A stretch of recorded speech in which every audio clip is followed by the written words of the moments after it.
इस साल पाकिस्तान में रोज़ों का दौरानिया 13 घंटे से शुरू होगा, जो कि रमज़ान के इख्तिताम तक तकरीबन 13.5 घंटे तक पहुंच जाएगा।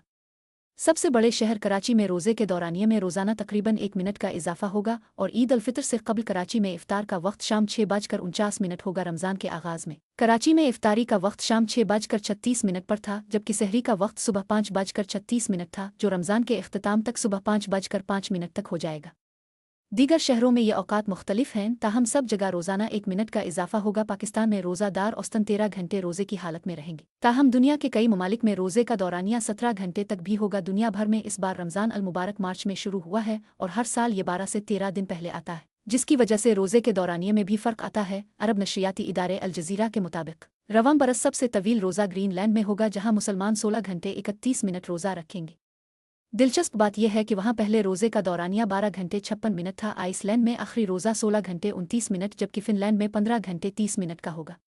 उन ममालिक में पहले और आखिरी रोज़े के दौरान तकरीबन 1.5 से 4 घंटे का फ़र्क होगा, जबकि पाकिस्तान में ज़्यादा से ज़्यादा फ़र्क 25 मिनट होगा। रूस, काज़ाख्स्तान, पोलैंड, बरतानिया, स्विट्ज़रलैंड, ब्रसल्स और रोमानिया जैसे ममालिक में रोज़े का दौरानिया तकरीबन 14 घंटे होगा। तुर्की, ट्यूनिस, अलजायर, ईरान, अफ़गानिस्तान, भारत, बांग्लादेश, शाम, इराक, मिस्र, कुतर मुत्तहिदा अरब अमारात, फ़लस्तीन, यमन और सऊदी अरब में भी रोज़े का दौरानिया तकरीबन 13 घंटे होगा।